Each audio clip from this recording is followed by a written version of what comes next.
Hello and welcome to the Catch a Lift Coaches Corner. I am KL lead coach Melissa Luke, and I'm so excited to welcome retired U.S. Marine Robert Dominguez to today's show.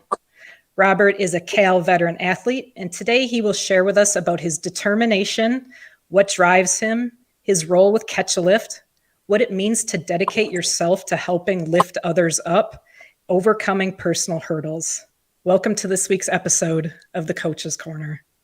Robert, welcome. Thanks for taking some time with us today. It's so good to see you.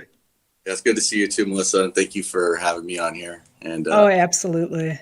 Absolutely. Robert, let's start today and have you tell us a little bit about your backstory from your time in the Marines. Yeah, absolutely. Again, thank you guys for having me on here and be able to talk and, share my story. It's really important.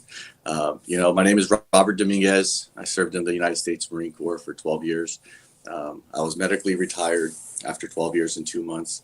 I served in various different units. When I got in the Marine Corps, I think I had the life pretty good. I served with the Marine Corps Silent Drill Team, so I was able to travel the world and be able to represent the Marine Corps to the nation and show the discipline and being on the dress blues and commercials and everything that a Marine wanted to do when they joined was to travel. And so that was a really great first duty station of mine, was to be able to be at a place that was so great to be out in NFL halftime shows and stuff. Oh my gosh, that's incredible. Yeah. I mean, that's what so many people think of the Marines, that silent drill team like that.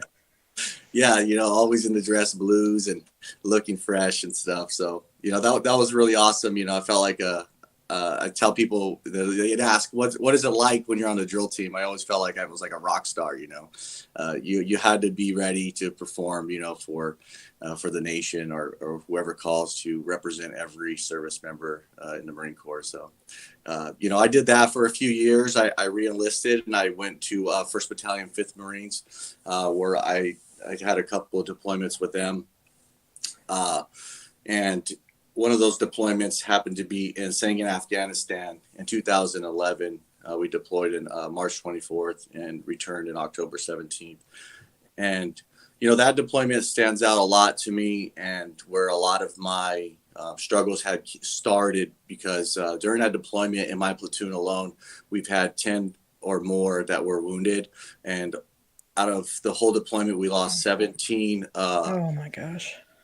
Marines and sailors, and 5 of those were in my platoon. 2 of those attached to us. And so, when you're out there, during that deployment, you kind of just kept going on with the mission and stuff and right, just making it happen. Right.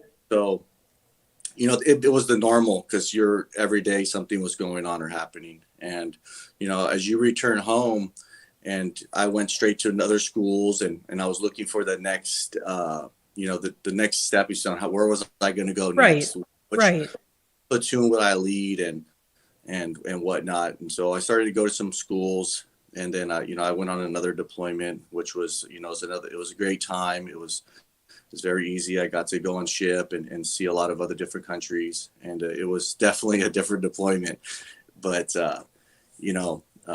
after I was finished with 1st Battalion, 5th Marines, I went to Weapons Field Training Battalion. I became a primary marksmanship instructor. So I went to go teach recruits how to basically handle a M16 and shoot from 100 yards. And so, that was pretty fun, leaving the place that I was, going on deployments and stuff. I got to take a little break and be able to give back again to the Marine Corps by, teaching recruits.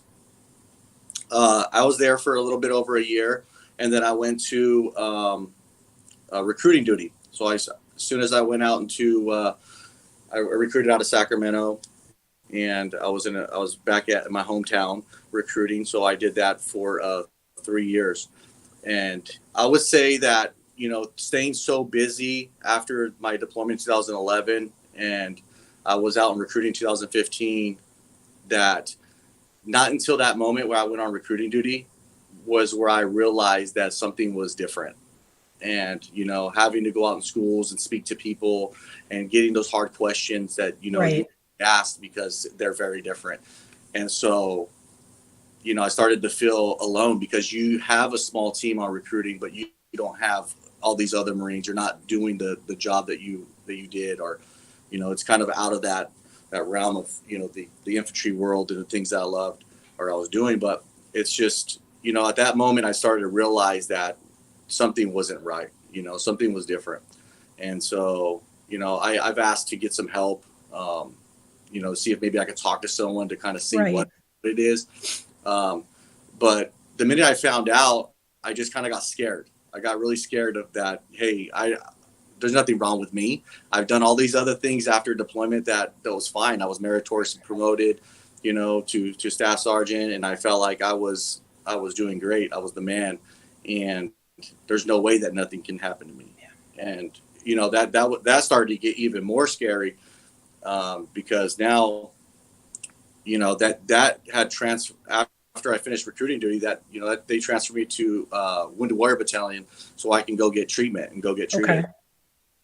And so, I spent my time at the Wounded Warrior Battalion, where I find out that, I'm going to be medically separated, due to post-traumatic stress and some of the other injuries I sustained for my neck and my back. And that, I wasn't going to be able to carry on the duties as an infantryman. And so, that was really hard to hear, because all my career as a Marine, all those great things I did, and, Right. fun, and I felt like I had so much to give still, that, but, when you're in those dark places and those demons, that they really had taken over, and I needed to step back to realize that, my life was, was on the line. So I was transferred out of the Marine Corps, and that was it. I mean, that was the end of my 12 years. Can you kind of walk us through, Robert, so towards the end, about the time you get transferred to Wounded Warrior Battalion, something isn't quite right. You've identified it, you've even, you said, like, it scared you. What did those early days of separation look like? And, how were you managing? How were you getting through that early time? So, as soon as I started to find out that things were different, like I said, I was kind of hiding from it. It was just, I was running to alcohol. I was using alcohol as a way to mask the pain. I was using, my prescription medications, to try to numb myself, because I didn't want to feel those feelings. I didn't want to go back to the deployment I had, to, losing friends, and it was just too hard to go back. It was just easier just to try to numb it. It is always easier just to do it, but that was doing so much damage to me. Right. For so long. It happened for 6.5 years, where I was just drinking and hiding. And I believe that if people saw my outside, because I suffer from, invisible wounds, that they're not going to know that I'm hurting. Right. I can look fit, and I can hold a smile and get a haircut and shave my face, then people are going to ask me questions. So, I kept self-destructing those at the end of my time, where, I've drank, and I, at the time I was married, and I, my son's mom at the time just couldn't deal with it. And I isolated, and I pushed my family away. I pushed friends away. And at that, it led me to, separating from my wife, and then where I ultimately just was tired, and I wanted to end my life. And so I was found in my backyard, and, I was placed on hold for a few days to get evaluated, because of all the self-destructing that I was doing from hiding all that pain. Just really, it almost cost me my life. And, it already cost me my family. And so, I just, by holding all those things in, just wasn't doing it. It was just shaking that soda and trying to open it up. Everything was coming out. And, but alcohol was the big thing for me that I was doing to kind of mask and hide the pain. And it really led to, losing my family, and, I lost myself. So let's talk about for a minute, Robert. You go on this med hold. Um, you've gone, you're dealing with this tremendous pain and invisible injuries. And what I want to ask you about, because I know this is a big part of your recovery, what drove you to determine, or at what point did you determine that you needed to place your life in God's hands and focus on a lifestyle of sobriety? So,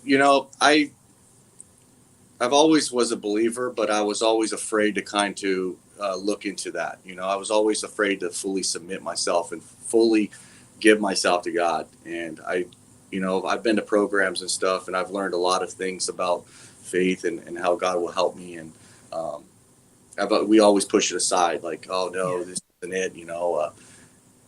But I tried everything else, and nothing was working for me. Nothing was working. I've done everything else. I've tried drinking. I tried taking pills. I smoked.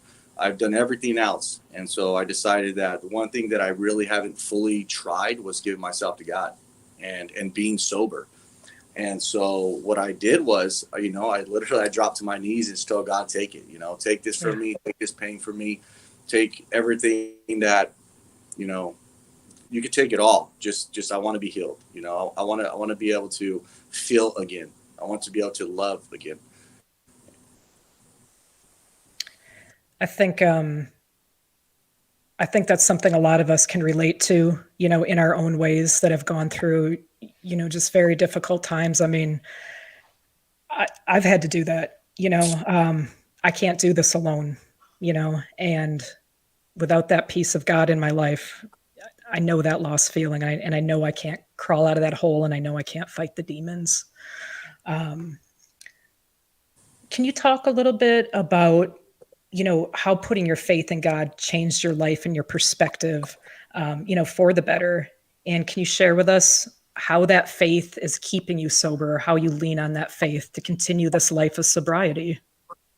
Yeah. So, as I gave myself to him and I started to read more and to be around a lot more other individuals that were, believers, and started to learn, and like what Christ tells us, that he'll never leave us nor forsake us. And, when I'm going through pain or hard times, I think about, the stories of Job, when he lost everything, and how he was faithful and stayed, and he was given more. And so, David fighting the giants, and he did it. And, in a sense, my demons are those giants, and I'm slaying them daily.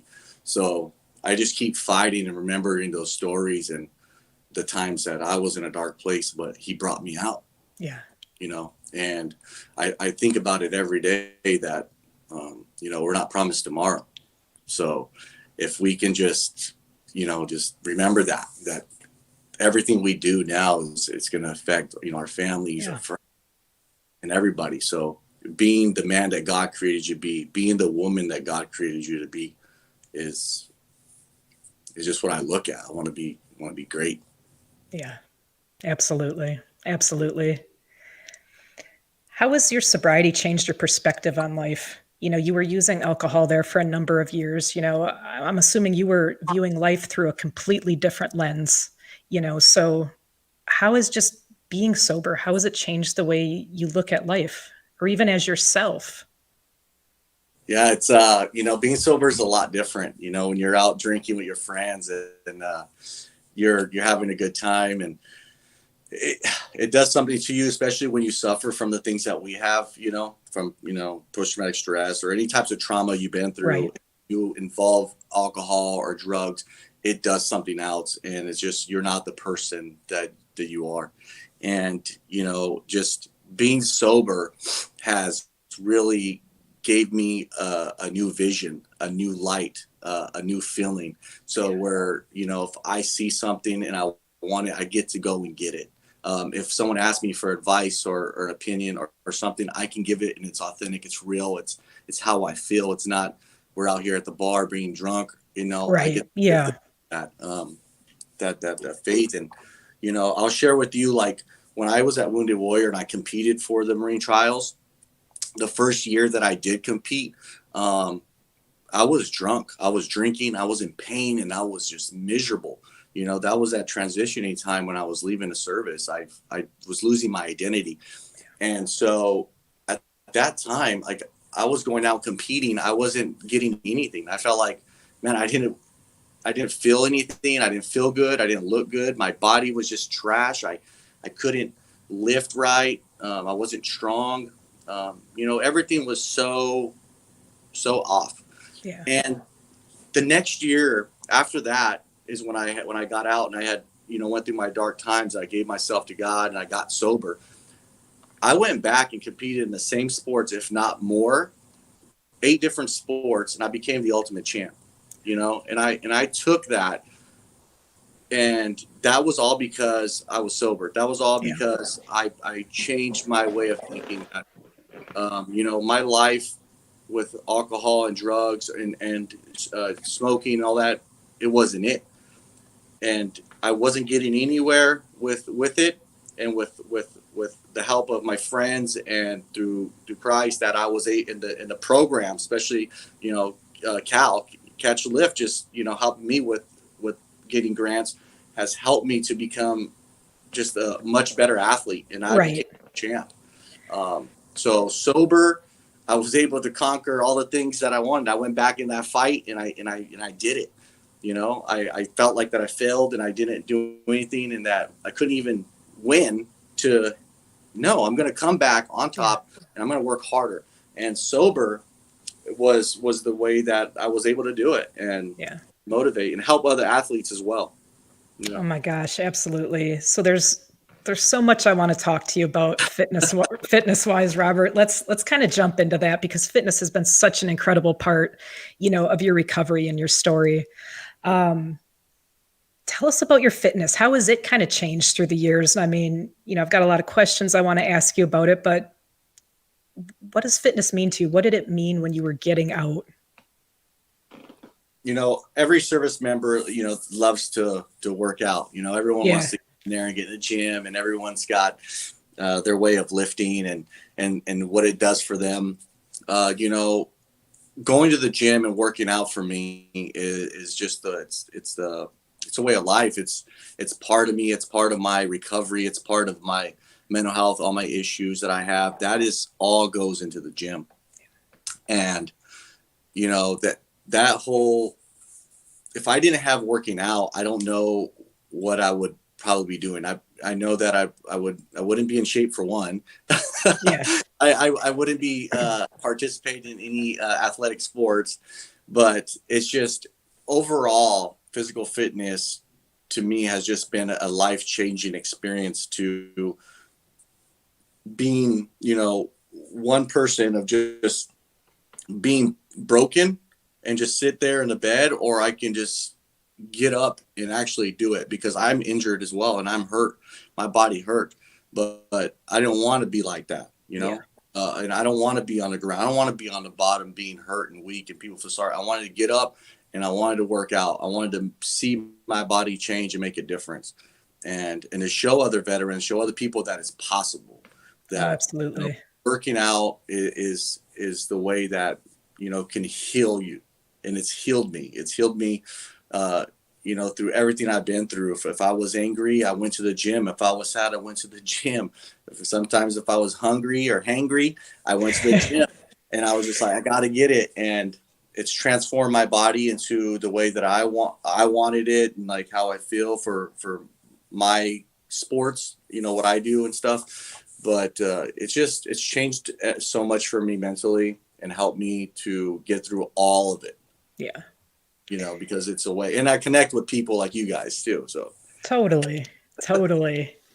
So Robert, you've competed in the Marine Corps trials twice, and under very different circumstances, like you already mentioned. And we'll talk about that a little more in a minute. But, even the first time you competed, who or what even inspired you, or what made you want to be competitive, be a competitive athlete, compete in the Marine Corps trials? What made you want to do that? So being competitive was always something that, even as a kid, playing sports and doing different things at home, going hunting with father and stuff. And sports was always my thing. But what encouraged me the most was, we're in the service and we're very competitive, and finding out I get to compete against, my peers or compete against other branches of service was just motivating to me that I can do it. But I never cycled before. I never did archery. I never shot the pistol or the rifle, or, I didn't even get on a rowing machine. I didn't do that stuff. But when I found out that I was able to compete in those things and swim again at my age, like, okay, this is cool. Let's do it.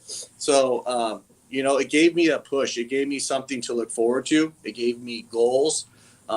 It held me accountable working out. It gave me coaches to hold me accountable and to keep there. And I had other people that were going through things that were competing in the same sports.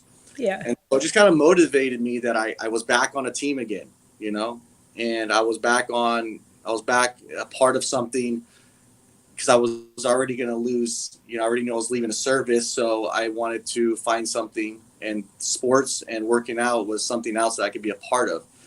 And it was just, I really enjoyed every moment. It's just such a great. Yeah. So I want to talk a little bit more about actually competing at the trials, and you were two completely different men from the first time you competed at the trials to the second. The second time you go there, you're sober, you've given your life to God, you have the Catch a Lift family behind you, you have Coach Carnell. I mean, Robert, tell us about that year too. You went there, you were the ultimate champion. Tell us about your second year at the trials. Yeah, so like I said, the first year was really hard because I was drunk, and I a lot of times I was out drinking and stuff, and I wasn't there mentally. I was very lost and dark, very, very, very dark place. And the second year when I competed and I did that sober, and I was walking with God, and I did have great people in my life, that were helping me, and I stay with, and those people who love me, took care of me, and they helped me as well. I want to give them credit as well, because they held me up. And, going through the sports, and going through running and swimming and shooting, all of that stuff was just, it was so easy when you're sober. It was so easy when my mind was pure and I was healthy, and I didn't have to worry about a hangover the next day. But generally, when you do quit drinking, or you do quit smoking, and you start working on the internal things, because like I said before, I was working on the outside appearance. Yeah. I was started that whole year of my transformation of working on the inside, because the outside isn't nothing. The inside really matters the most. So I worked on my heart and I worked on my mind. And what that did was it pushed me through that whole trials, that no one was going to beat me. Nobody was going to, no one was going to take me out of this, because I put in a lot of work, and I trained, and I quit drinking, and I had enough energy, stamina. I had it all to go through it, because I had the power. Like, I just felt so good. It was so different. And I wish I can explain the way it felt inside. But it was just unbelievable, because I looked back and I was like, wow. And I have two different photos. Oh my gosh, I can't even imagine, right? That's incredible. Yeah. It's crazy. It has to be just so surreal for you to look at that and look at those photos. It is. I look back all the time. I was like, wow, is that what I look like? Because it doesn't even look like me, and I look like a totally different person. And, I do feel like a totally different person, because I am, and I've been renewed, and I'm grateful. I'm happy, and I haven't felt this, this feeling. It's free. It's so free. It feels so good. Oh, it's so wonderful to hear, Robert. So wonderful. I want to ask you, you come out of the Southern California area, we have a lot of, very big Catch a Lift veteran base out there. What has it meant to you to be connected to fellow veteran athletes, and even Cal veteran athletes in your area, to train with, to cheer you on, to push you? What has that meant? It's another family, having other athletes and other, Cal veterans around. When we get together, it doesn't matter what branch of service you're in, you're just like, oh, what's up, brother? What's up, sister? We're good. We're here, we're helping each other. And, we do get to share our stories with each other. And, and I did have an opportunity to work with other Cal veterans, we went to Colorado and got to meet, Jason and Matt, and Yep. we got to go out there, and it was cool. It's just like if we never, it's like we never knew, we never even knew each other, but it felt like we knew each other for a long time. But you're so tight. Yeah. Yeah. It's just a whole nother family, that I love about it. And that was something that, when you leave the service, that I was missing. That was that part that I wanted, was who can I be a part of, or what can I do now and still have that feeling I was missing. And so, I got Carnell as my coach. Him and I are always getting it. And, he pushes me and I push him, and, and asking him different questions, different things I need. He's there. Sarah, working out with her at her place. And so it's great to have someone there. You know what I mean? It's like when you're all alone, or you feel like you're all alone, you don't have to be. And so, just being able to pick up the phone and call somebody, hey, especially if there are another veteran, it feels good. They don't have to be veterans, but if that's a plus, it's always great they know where you're coming from. You can absolutely. Talk, it's good. I've said it before. I've said it before on the show, and I'm going to say it again today, and I'll say it many times. I've long held to the belief that one of the things that saved my life was Catch a Lift being out on the other end of the line for me. And I always knew that, and I carry that through to any of my veteran brothers and sisters. Like, you need to reach out, because just knowing someone is out there on that other end of the line, it can make all the difference in your life, and it can save your life, and it saved many lives. So exactly. Yeah. That's part of why, that I'm still here today, is because of friends and athletes that I did reach out to who did help me in those times, and they were there for me. When I called, they were there, and they made calls to make it happen. And those were other veterans, those were other athletes, and those were other friends, they were there for me, and, they loved me, they cared for me, and, we took care of each other. Yeah. That's so awesome. So awesome. I want to ask you a little bit more about your actual training. And, I know you travel quite a bit for work. Can you talk to us a little bit about what your training looks like when you are on the road, when you're traveling? How do you get your fitness in? So, I do travel for work. And then while I'm out here, that we don't have much equipment where I'm at. It depends on where I'm staying. Sometimes, if I'm in a hotel or whatnot, and with everything being closed, I got to really adapt. Yep. We got to really figure out what it is to keep going. So, I do a lot of body exercises using my body weight. And, I would get with different people, different other Cal vets, and just asking for some advice of what I can do to, work out. What things can I grab to lift? Because I want to lift it. Yeah. But, I work out every day still. I would go out and I can run, and jog lightly. I still do push-ups every day. If the gym has some dumbbells or whatever we got in there, I would utilize to make up workouts, different things to target the areas that I want. When I compete for powerlifting, it's in bench press. So I try to, focus a lot on my bench and trying to keep that strong. But a lot of stuff is just whatever I got, I'm going to make it happen. I continue to work out every day while I'm on the road. And then when I do go back home, I do have equipment. So, thanks to Catch a Lift, I do have some equipment that I can utilize that I use. And I also got other Cal family that has equipment at their house, and we all get together. Like I mentioned, in Carnell, Sarah does. And, those are the SoCal family there that I spend a lot of time with. So here on the road, always traveling, using body weight, and continuing to push myself, not finding, there's no excuse, I go out there and I make it happen.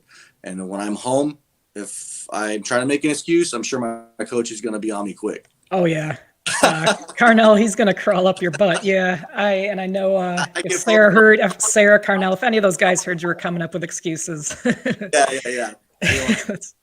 No, that's not going to fly here. That's not going to fly. So kind of, athletically or training wise, is there any goals right now you're working towards, Robert? Or, what do you kind of look at the next half year that you want to see in your fitness journey? You know what? Right now, what I'm just looking at is I'm just trying to just my maintain where I'm at right now physically, and just trying to keep that because I don't know what's gonna happen next with this. Right. I don't know what competitions will be available or what we can do. So right now, what I plan on doing is just staying where I'm at, and once those doors open, if there is some meets or something, I would start to train specifically for that. Right. That's that sport. But right now, I just want to maintain my physique. I want to be able to stay. I just want to stay ready, so you don't have to get ready. You know what I mean? Total. Oh my gosh. Yeah. For all of it. So, I mean, I'm always ready, but if I can stay where I'm at, I'll be happy because I don't want to overtrain myself. And then when the competition comes, I'm way too beat. So right now, we have some plans in place, and my coach is working with me about it and is just trying to maintain that and work slowly. So when you get the word that there is some competitions that we're going to do, then we can start training for that and max out at that competition. Yeah. I would say I'm in somewhat of the same boat. I've pretty much written off 2020. It's not a year for competitions, definitely for me. So it's like, right, continue to hold the line, push forward where we can. And, hopefully 2021 brings back some competition. But so I want to kind of talk to you, you've overcame so many obstacles, Robert. It's incredible. So since you've returned to civilian life, you've overcome, alcoholism, different, kind of drug abuse type stuff, personal hardships. What do you do to, day to day, what are you doing to stay so focused on your goals and kind of not slip backwards? I just want to have a better life. I know what it's like to be in the dark. I know what it's like to be, to be alone and feel alone. I know what it's like to feel that pain, and I don't want to ever feel that again. I don't want to ever be in that place where I'm caught off guard, by those demons, and to have to be in that dark place, because that dark place is not fun. Yeah. And and for a person like me, I never thought I would ever be touched, but I was wrong. I never thought I would be the one to ever be in those positions. I was wrong, because anybody, doesn't matter how strong, tough, big you are, they will come at you. And when you're alone and you're hiding, they're going to come and get you. And that's when they do. And my focus is that I'm never, ever going to put myself in a position where I have to be in that dark place. So, my life is good. I'm happy. I'm blessed. I have great people, great friends.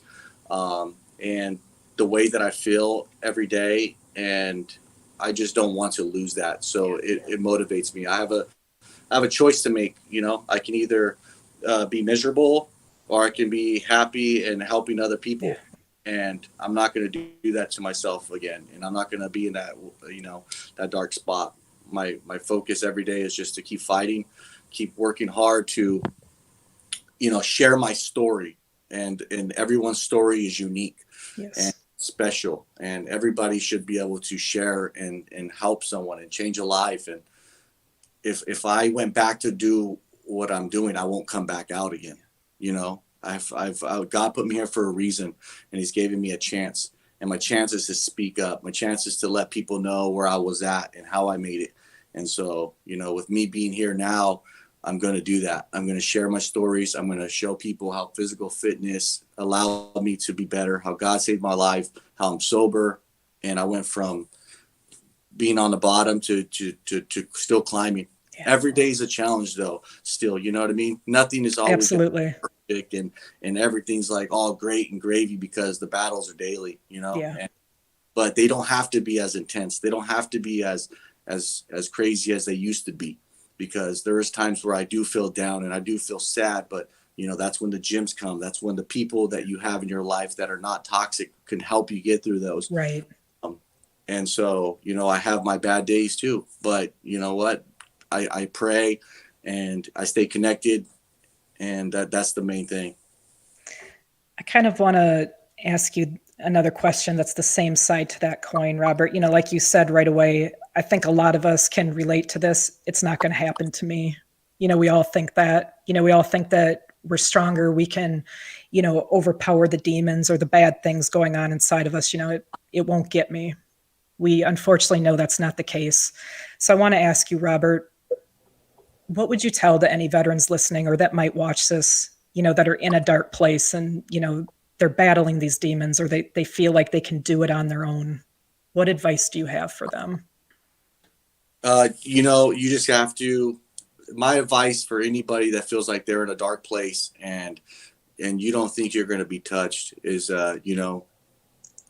the minute you admit that you have a problem or you call someone and ask for help is probably going to be the biggest relief that you have, because you get to let it out. You get to open up that shaken up soda and let some of that pressure out and release, because the more that you hide it, the more that you stuff it down and you try to drink and hide from your family and hide from your friends, all you're doing is building that up, and it's just going to explode on you. And when it explodes, it may cost your life, it may cost your family, it may cost so many things that we can't get back. And so, if there's somebody who is in that spot or in a dark place, there is a way out, and you can get out of that dark place. And if you don't think that you can always reach out to any of these other veterans that you see on the Coach's Corner. Yeah, you can reach out to anyone that is out, and they will tell you there is a way, I promise. And that the feeling of being in the light again is amazing, so that you can see. And if you want to be able to see again, you just have to ask. Don't be so prideful, because it took me almost 7 years, and it almost cost me my life, and I've already lost my family. So, don't do that. Just come. You can always reach out to me, find me on Instagram or whatever, and I will be there. But I know anybody on here would be able to help. Yeah. I have one final question I want to ask you, Robert. What does it mean to you to be a catch-a-lift athlete? What it means to me to be a catch-a-lift athlete, it just means that I am one of the few that are able to give back, like, to other veterans. Catch-a-lift is a place that, it's a family, but being a part of that, I also get to be here to share my stories. I get to go back and grab other veterans and pull them to physical fitness. I get to, help other active duty service members we have trained before, which is great. It's just being a part of Catch a Lift has a huge impact on my life, because of not only of them helping me out with getting my equipment and pushing me to different levels. I have a coach, I have a nutrition plans, I have all these things that are there for me. So it's just like being a part of a professional program. It's a legit professional program. You know what I mean? Like, I got everything I need. I need it. So it just means the world to me that I have a family. I have a family here, and absolutely, and we all, we're all one. So yes. Oh, wow. I think that's a good place for us to call it today. Robert, thank you so much for sharing your testimony with us, for sharing your light. I know it's going to, make a tremendous difference in the lives of many. So I want to just thank you again so much for your willingness to share and, share your story with us. Yeah, absolutely. Thank you for having me. I appreciate it. Yes, absolutely. That's it for this week's episode of Coach's Corner. We will return next Wednesday at 1 Eastern with another new episode. Thank you, Robert. Thank you to ID Technologies for your continued support of the Catch a Lift Landing Zone website, the Coach's Corner podcast. Thank you to Lynn Coughlin and the entire KL team for making this possible. We want to also invite any KL veteran members that are watching right now. If you guys want to jump on after the live stream ends for some open forum discussion with Robert and I, just leave your name in the chat box and we'll get you guys on the call. Until next week, keep it real and stay KL strong.